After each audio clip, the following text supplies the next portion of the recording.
Welcome to the Elite Real Estate Leaders Podcast, brought to you by Trailstone Insurance Group, bringing you interviews with the best real estate and mortgage professionals, empowering you to understand the current trends in the housing market so that you make the American dream your reality. Enjoy today's episode.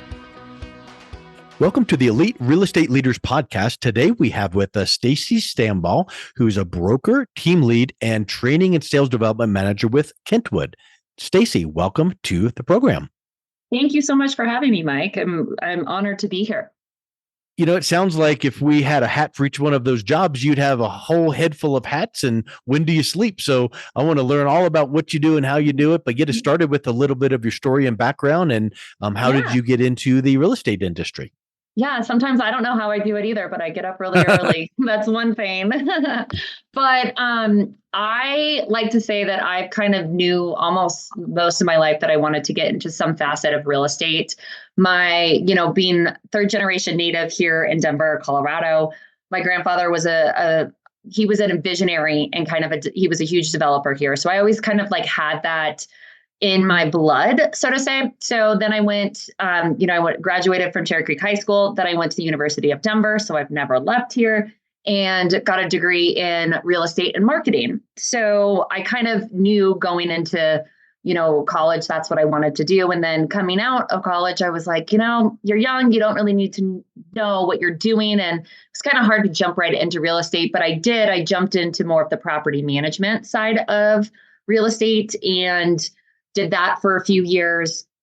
And then I started to kind of really dive into doing actual sales real estate, because I think kind of around that time, my friends started buying, I was buying houses, mid-20s, and worked for a company for a little bit doing property management and sales. And then they said I could do property management, which a lot of people here know. A lot of companies don't allow it. It's very complex. There's a lot of legal allegations or stuff that can happen if you don't do it, ethics, and the risk of everyone's license maybe on the line if you do something. So, and the managing broker didn't really know. And I am of the mindset of, you can't tell me what to do. I'm going to go do it myself. So I actually opened my own brokerage, which was Savvy Realty in 2015, had it open for 6 years, and then got acquired by Kentwood in 2021.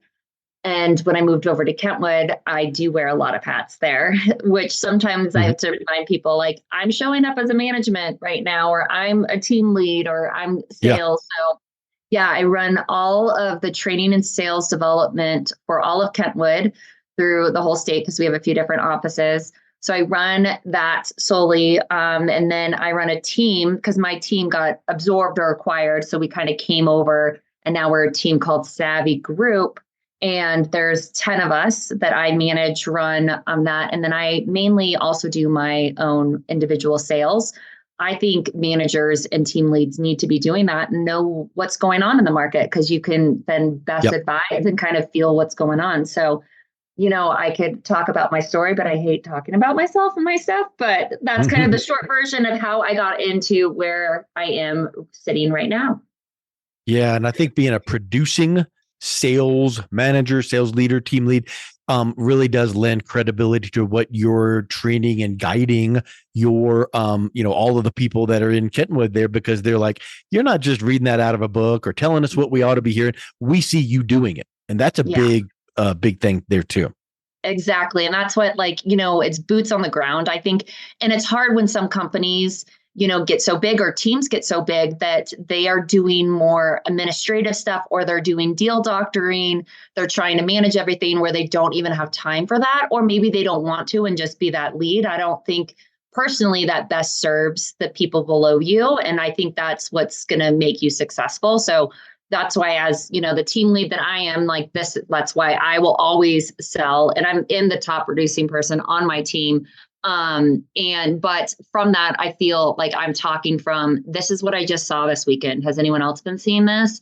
Ooh, this was an interesting situation. So you kind of, when you get farther away from it, you kind of forget those ways that happen and stuff that happens in the complexity of transactions, It really does. And I think that you've heard the cliche kind of things in many industries, but it's like, oh, they just don't know what it's like on the front lines. Exactly. Here's the word down from corporate. They said to go out and do this, and that just doesn't work. And it probably doesn't.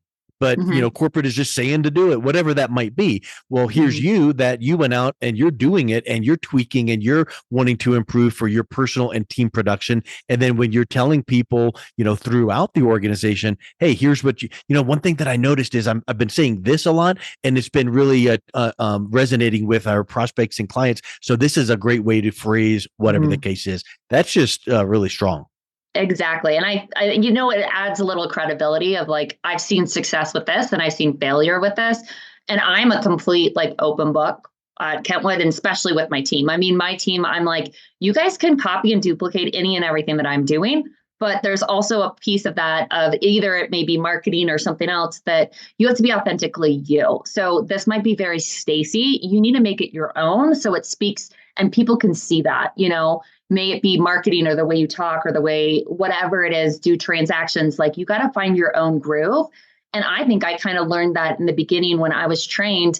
I bet some other agents have me on the like blacklist of do not do a transaction with me, because Mhm. I was trained by someone that had that mentality of I am right, you are wrong, and I want to win. And I had Mhm. this like paradigm shift like 3 years into my business that I was like, first off, it's not the way to like treat people. Number one, like just be kind. But number two, it's like, what is the end goal of this? It's I have a buyer or seller, you have a buyer or seller, and someone wants to sell, someone wants to buy, and what's our end goal? And there's a respectful way to do a transaction. And when I shifted that and saying, let's work together, then I noticed I felt a shift in myself because that's me, and I was trying to be someone else how he did transactions, which isn't, I don't think, right, but it worked for him and that's his personality. That then I felt like stuff just really started clicking and happening more and more for me, if that makes sense. It totally Oh, does. totally. And I Yeah. think that you kind of change your mindset around to giving and serving and providing value rather than let's just push, push, push. And I think that the old sales saying of, prospects can smell commission breath. When Uh-huh. you've got to sell something, you tend to not be communicating from a position of abundance. And so Ex- that's exactly what you were saying there is like when your prospects, your prospective clients can just feel this relaxed vibe and like, hey, there's plenty to go around for everyone. You're not trying to, hoard deals. Your clients are feeling like you're giving and serving. That really does change the vibe of the whole transaction. And I mean, I just actually posted a video on Instagram. I don't like posting my sales volume or transaction count because I feel like it takes away from the people that I've helped get in those houses, that I've built these relationships, and it makes them into a tally or a notch on my belt. And it kind of like, I every time, and last year was the first year that I like vocally said something like anytime award seasons or anytime everyone's like, I sold this many and this, and I'm like, it just takes away the story and the people from what Mm, we're actually doing. And it kind of grosses me out when I see it. So, I mean, that's another thing that is just the commission breath on that. It's almost, yeah. that's like commission Yeah. breath of like, look at what I did. And it's like, that's great. But those are people that you've helped and their stories that matter, not just a number. I've seen those posts. I feel you there. And I'm Yeah. really glad you brought up your Instagram, actually, Stacey, because you do such a good job branding. Do you help your team at all with branding, or can you give anybody out there listening tips on just being a brand and how you go about doing that? Yeah, for sure. Instagram, and TikTok, I'm on a little bit too. I've dabbled back and forth, and then, YouTube Shorts and LinkedIn. But each platform you do a little bit different. Like I do not post what I post on Instagram on LinkedIn because those, and on branding, you got to really look. LinkedIn is very business based. So if I do market stats, real estate education, any of those posts that I post on my Instagram, I will then upload them and post them to LinkedIn. So you also kind of need to know your audience. The branding piece, like really, I think the best thing to do is start with one. Start with one platform that you want to really learn and know and dive into that. follow a lot of people. Like I followed a lot in the beginning, a lot of social media influencers, or they would be managers and they're giving these free tips, free interior updates of what Instagram is. Like I just recently saw something that what's shifting now in Instagram is people want the authenticity of you. They want you talking. They don't want the voiceovers. They don't want certain stuff, which makes sense. And that's kind of how I fell into the social media part, is being me. And and to be honest, I don't get that many like sales from it, of anything that's staying in front of my clients and being in another way to be in front of them and provide value, but then also more importantly, show them who I am. So I'm a single mom of 2 boys, and it's freaking hectic sometimes. So I do reels with them. You have to show that and connecting with them and not just completely business. That's when my Instagram followers and stuff really excelled. And I connect with a lot of other agents in other states too. I've made wonderful connections, wonderful resources. And again, I'm an open book. Like I don't really care if someone takes my stuff and does the same thing, but find, as I said in the beginning of doing transactions, same with social media, find what is you and who is you. Because if you do something that I do, people are going to be like, well, that's not Tia. That's not Mike. Be like, oh, that she wouldn't say that normal. They're going to see that and that it's not authentic. So that's the big thing that I would say, is stick to one platform at first if you're getting into it, because it can be very overwhelming, and start little, but just bring it back to who am I and what am I trying to convey in this. Great advice. And tie in story and relationship. Exactly. I think that's a huge thing that you're describing here is, you don't want to be overboard in any area. You don't want, you want to provide some facts and figures, but not too much. You want to give a little bit of a taste of what you did this weekend, but not too much. So when you can give that insight into your personal life and also tell some stories mainly about the success you provide to those clients. What did they get? What did that client get from working with you guys? And now all of a sudden the prospective buyer or seller is putting themselves in the position of, ooh, I'm now engrossed in that story. That could be me. That's way better than call us today for a whatever analysis. And agreed. And the same with like being a boy mom too. It's like, that's why I put that out there. You connect with people too. And people want to work with people that are like them. So social media is great in that, is to find other people that are like you, that are, and with that, then you start to trust, like they want to work with someone that they like, know, and trust. And how do you start to like them and get to know them is on a platform like that. So I, try to have my personal posts be more fun. That's who I am, to show that side. And then my business posts be more business and have a business aspect to it. So it also sounds like you really know why you're on there. You have a reason to be in front of your clients, and it's just to simply connect with them. It's not to gain more sales. Some people do, and that's fine. That their whole goal of being on social media is to get leads, but it sounds like you're using it to authentically connect with your clients, with your friends, and with, other people in your network. So I think that also is a big thing for people who are branding. They need to figure out why they're doing it. Exactly. And going with the mindset, like I might not get anything from this. Why am I doing it? Again, I don't go in the mindset of I'm going to get a lead, I'm going to get something, but it's staying in front of your clients and providing value and a resource. Nowadays, people go to research on Instagram almost more than they do on Google, because they can actually see the people interact with whatever it is, with the product. They can see the person. So that's why it's really important. So like if you get a referral from out of state, they most likely, and if I do this too, if I'm trying to find an agent in another state that I don't know, if I someone says this person's good, I'll look on their Instagram first, because I'll see them talking, 100%. I'll see how they interact. You can get a lot from that. And if they just have blanketed posts and stuff, I'm like, I don't know if they're the same like me, and I would want to refer my clients to it. And that's just my personal opinion, Same. I'm the same type of consumer as you, so I completely agree. Yep. And if you want to follow, my Instagram is just savvy_Stacey, and then you can find my group from that too. So perfect. So Stacey, it seems like in the real estate industry, there are all kinds of flavors of, hey, come work with us because we What will help you succeed will help you. What are some of the things that you would say you guys provide as Kentwood benefits to a new team member to come in and get plugged in for success? Yeah. So kind of talking like on my team, I first off never promote like, hey, we're hiring.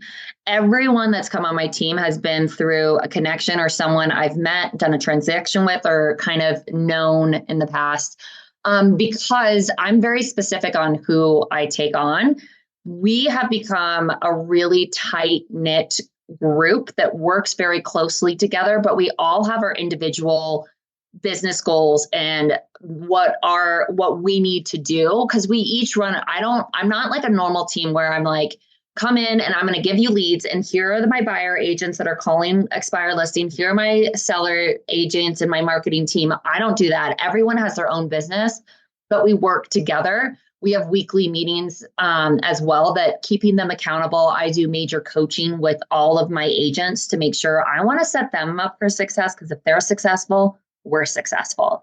So, I mean, I'm always taking I meet with a lot of people, and some people I'm like, this wouldn't be a good fit because it would shift the dynamic of how our team is.